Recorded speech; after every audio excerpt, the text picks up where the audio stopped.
The day my mother's lawyer read the will out loud, my sister smiled like she had just won the lottery, and I knew, without a single doubt, that my life was about to split in two.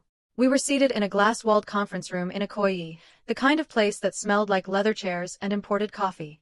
Outside, Lagos traffic roared like a restless ocean, but inside, everything felt cold and unreal. My palms were damp. My wedding ring felt suddenly tight, as if my body already knew something my mind was still refusing to accept. The lawyer cleared his throat.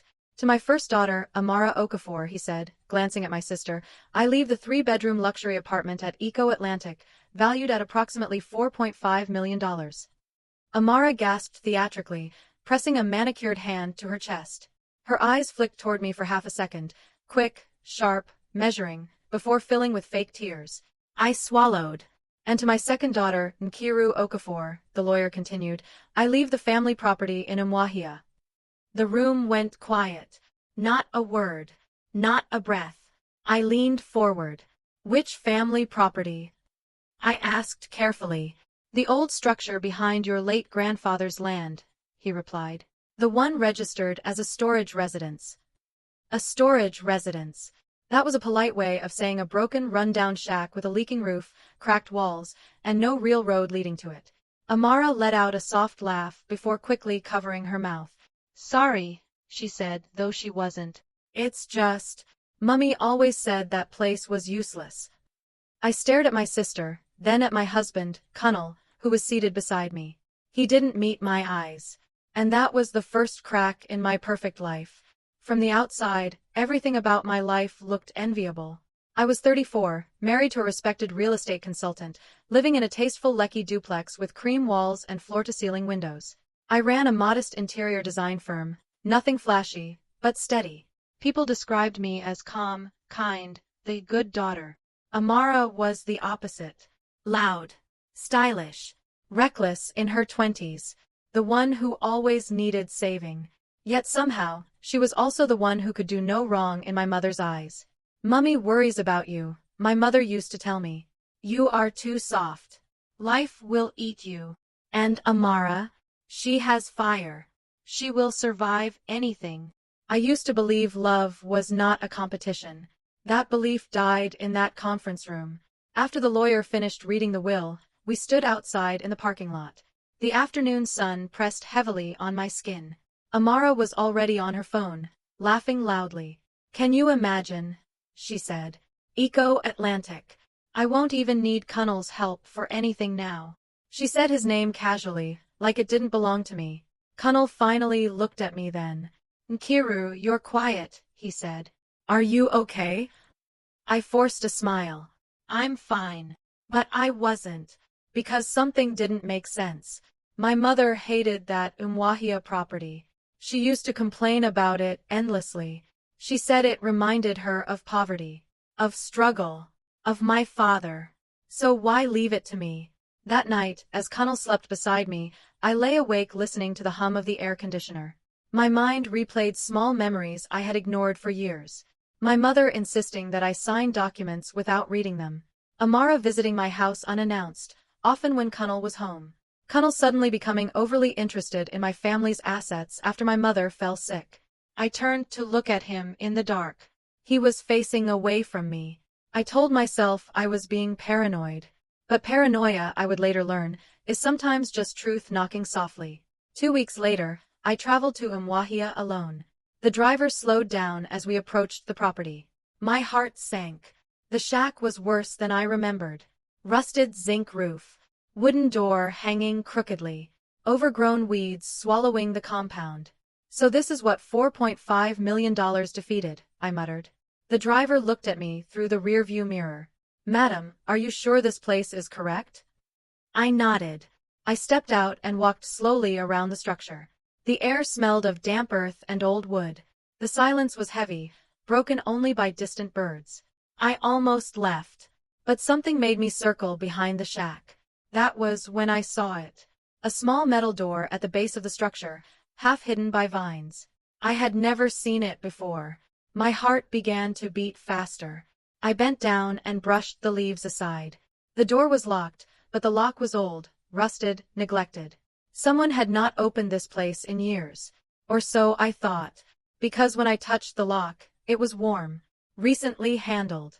I stepped back, my breath shallow. "Hello," I called out. No answer. I returned to the shack and pushed the main door open. Dust filled the air. Inside was empty except for broken furniture and cobwebs. But the floorboards near the back wall looked newer. I knelt and pressed down. The wood creaked differently. My hands shook as I lifted one loose plank. Beneath it was a steel handle. A hidden hatch. My mind raced.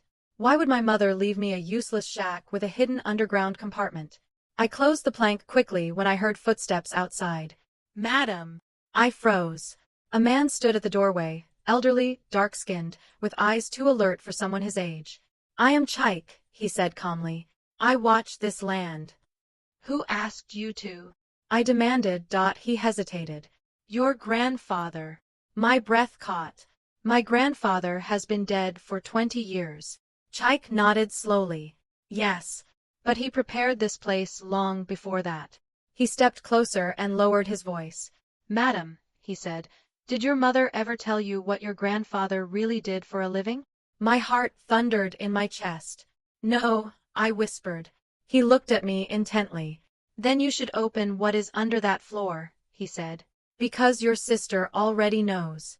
The ground seemed to tilt beneath my feet. "My sister," I repeated. Chaik nodded once. "She came here 3 times before your mother died. With your husband." The words hit me like a slap. "Kunnal." My vision blurred. "Why?" I asked hoarsely. Chaik exhaled. "Because what is hidden here is worth more than that apartment in Eco-Atlantic." I stumbled back, gripping the doorframe. More than $4.5 million? My mind screamed in denial. Chaik turned and began to walk away. "Madam," he added without looking back, "be careful. The people closest to you already chose sides." I stood alone in the shack, my heart pounding, staring at the floor that hid my grandfather's secret. And for the first time in my life, I understood something terrifying. My mother hadn't given me scraps. She had given me a battlefield. I did not open the hatch that day. Not because I was afraid of what I might find, but because something deeper had settled into my bones. Instinct. The kind that whispers when danger is close and tells you to stop moving until you understand the terrain. I locked the shack, thanked Chaik quietly, and drove back to Lagos with my thoughts screaming louder than the traffic. Kunnal was already home when I arrived. "You're back early," he said, standing up from the sofa too quickly. "How was Umuahia?" "Peaceful," I replied, slipping out of my shoes. "Very peaceful." I watched him carefully as I spoke. His shoulders relaxed. Just a little. Enough to tell me everything. That night, I didn't confront him. I watched. I noticed how he tilted his phone away when messages came in. How he stepped outside to take calls he used to answer freely in front of me. How Amara suddenly became a frequent topic in casual conversation. "Your sister called," he said one evening. "She's thinking of renting out the Eco-Atlantic apartment. Smart move." My spoon paused midair. "She told you that?" "Yes," he said easily. "She values my advice." Of course she did. I smiled and kept eating. Inside, something cold and sharp was forming. 3 days later, I went back to Umuahia, this time alone, without informing anyone. Chaik was waiting. "You came back," he said, nodding once. "Yes," I replied. "And this time, I want the truth." He studied me for a long moment before leading me into the shack. We lifted the plank together and pulled open the steel hatch. A narrow staircase descended into darkness. The air below was cool, dry, untouched by time. When my feet touched the floor, I understood immediately why my mother had hated this place. Because this was power. The underground room was small but solid, reinforced with concrete. Along one wall were metal cabinets. Along another, sealed wooden boxes. Chaik opened the first cabinet. Inside were documents, land titles, company registrations, investment certificates. Lagos, Abuja, Port Harcourt, even Accra. I staggered back. "My grandfather," I whispered. "He was a trader." Chaik shook his head. "He was a financier. Quiet. Strategic. During military years, during oil booms, during crashes. He trusted no bank fully. He opened a box. Gold bars. Not many, but enough to silence my breath. The rest, Chike said, is knowledge. He handed me a leather-bound ledger. Inside were handwritten records of investments that had matured silently over decades, trust funds, equity stakes hidden behind shell names. All untouched, all unclaimed, all legally traceable, to me. My knees buckled. I sat on the floor. My mother knew, I said. Yes, Chike replied. And she knew your sister would destroy it. A sharp pain tore through my chest. Then why didn't she tell me? Chike's voice softened. Because she didn't trust your husband. The room spun. She saw what you refused to see, he continued. Your sister and your husband came here asking questions while she was still alive. She sent them away. My hands trembled. And the will? I asked. That was protection, Chike said. A distraction. I laughed then. Not from humor, but from shock. They thought they had won.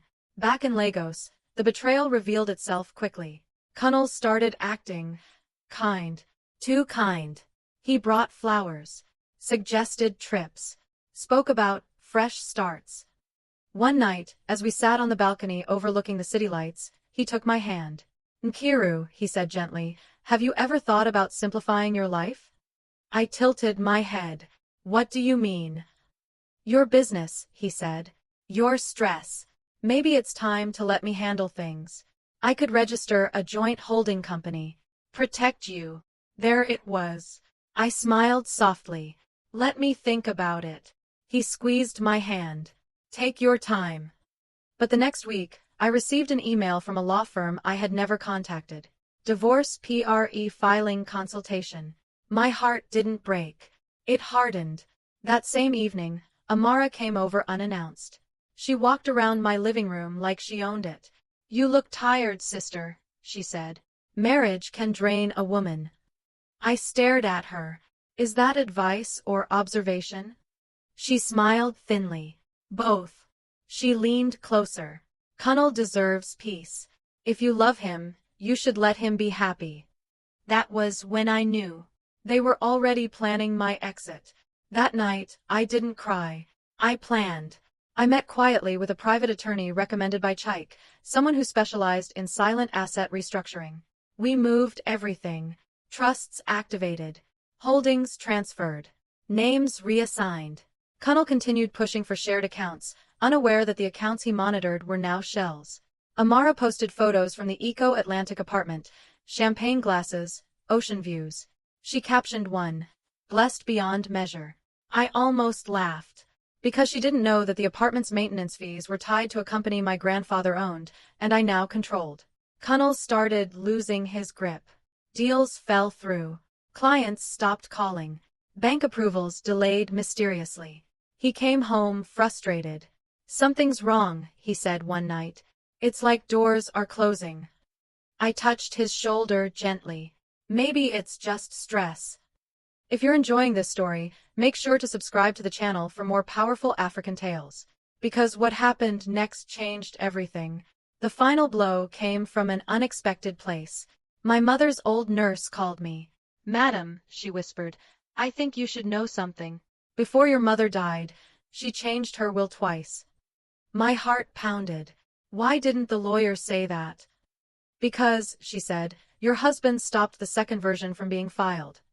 The room went silent. I felt the last piece fall into place. Kunnel hadn't just betrayed me. He had manipulated my mother while she was sick. I hung up slowly. And that was the moment I decided I would stop defending myself. I would let the truth destroy them. I opened my phone and dialed Chike. It's time, I said. He paused. Are you ready? I looked at Kunnel's sleeping form across the room. Yes, I replied calmly. Because they think I'm already defeated. Outside, thunder rolled across Lagos. And somewhere between the noise and the silence, the trap I had quietly built began to close. The morning everything collapsed, Kunnel kissed my forehead and told me he was going to fix our future. I watched him leave from the balcony, his confident stride unchanged, his phone pressed to his ear as he spoke to someone, probably Amara. Probably celebrating a victory that only existed in their heads. I poured myself tea and sat down calmly, because by then, the future had already chosen me. The first domino fell at exactly 10:17 a.m. Connell's phone rang while he was still on 3rd Mainland Bridge. I know because later, when the story spread, someone uploaded a video of him pacing beside his car, tie loosened, sweat darkening his collar. His bank accounts had been frozen. Not restricted. Not under review. Frozen. Every account tied to his consulting firm. Every joint asset he thought I shared with him. Even the credit line he used to impress clients. He called me immediately. "Nkiru," he said, voice tight. "There's a problem." I kept my tone gentle. "What kind of problem?" "I can't access the accounts." I paused. Let the silence stretch. "That's strange," I said softly. "Maybe it's a system error." "No," he snapped, then caught himself. "No, it's not that. The bank manager says there's a legal hold." "A legal hold?" I repeated. "From who?" He didn't answer. He already knew. Amara's fall was louder. She called me an hour later, screaming. "Nkiru! What nonsense is this?" she shouted. "My apartment. There are people here saying the maintenance hasn't been paid for months." I held the phone away from my ear. "Lower your voice." "You did this," she accused. "You are jealous because Mummy loved me more." That was the moment something old and heavy finally left my chest. "Mummy didn't love you more," I said calmly. "She trusted me more." Amara laughed bitterly. "Trusted you with what? A useless village shack." I smiled. "That shack," I said, "owns the ground your apartment is built on." Silence. Then, a sharp inhale. "What are you talking about?" she whispered. "You should read the fine print of your deed," I replied. "The land lease. The holding company." Her voice cracked. "That company is registered under my grandfather's name," I finished. "Which now legally belongs to me." She hung up. By afternoon, Connell was home. He didn't knock. He burst in, eyes wild, face stripped of the charm I had married. "What did you do?" he demanded. I sat on the sofa, legs crossed, tea untouched. "Sit down." He didn't. "My lawyer says you transferred assets without my consent," he said. "That you activated trusts I didn't even know existed." I nodded. "Yes. That's illegal." "No," I corrected gently. "It's legal. You just assumed everything I had belonged to you." He stared at me like he was seeing a stranger. "You planned this," he said slowly. I stood up. "No," I said. "You planned to destroy me. I just refused to participate." His voice dropped. "You think you've won?" I stepped closer. "Connell, you stopped my mother's will from being filed." His eyes flickered. The silence confirmed everything. "You manipulated a dying woman," I said quietly. "You forged concern while counting her money." "She was confused," he said weakly. "I was protecting our future." "You were protecting your exit." He opened his mouth to speak, but I held up a hand. "I'm not done." The next week unfolded like a carefully edited film. The second will surfaced. Filed, authenticated, undeniable. The nurse testified. The lawyer who helped Connell delay it lost his license. Quietly. Efficiently. The public didn't know the details. They just saw headlines. Prominent consultant under investigation, luxury apartment seized over ownership dispute, Connell's clients vanished overnight. Amara's friends stopped calling. And then came the final twist, one even I hadn't expected. Chaik requested a meeting. We sat once more in the underground room beneath the shack. The air felt different now. Lighter, like it had been waiting. "There is one more thing," he said, opening a compartment I hadn't seen before. Inside was a single envelope. My name was written on it in my grandfather's handwriting. My hands shook as I opened it. Inside was a letter. "Nkiru, if you are reading this, it means you survived them. Power is not what you hold. It is what you choose not to give away. This final asset activates only if betrayal comes from within the family. I am sorry it had to be this way. Attached was a document, a controlling stake, in Connell's consulting firm, the same firm he used to plan my downfall. I laughed. Loudly. Freely. He built his weapon on your grandfather's foundation, Chike said. And never knew. I didn't destroy the company. I took it over. Quietly. Legally. Connell received the notice on a Monday morning. He came to my office unannounced, eyes hollow. You own it, he said flatly. Yes. You could ruin me. I met his gaze. I won't. His brow furrowed. Why not? Because living well is a sharper punishment. I leaned forward. You will keep working, I continued, under supervision. Your reputation intact enough to survive, but never enough to rise. He swallowed. And Amara? He asked. I smiled sadly. She'll learn. Amara moved out of the apartment 2 months later. She tried to apologize once. I listened. I didn't forgive her. Some bridges are not meant to be rebuilt. I renovated the shack. Not into a mansion. Into a foundation. A quiet office. A legacy center. A place where power stayed hidden until needed. And on the day the renovation finished, I stood in the doorway and realized something that finally made sense of my mother's silence. She didn't leave me scraps. She left me strength. Because she knew I was the one who would survive the truth. People often ask me now how it feels to win. I tell them this: victory is not loud. It does not shout. It simply stands, long after betrayal has burned itself out. And sometimes, the greatest inheritance is not money. It is knowing exactly who you are when everything false finally falls away. Moral: never measure inheritance by appearances. The quietest gifts often carry the sharpest power, and betrayal always reveals who was never meant to walk with you.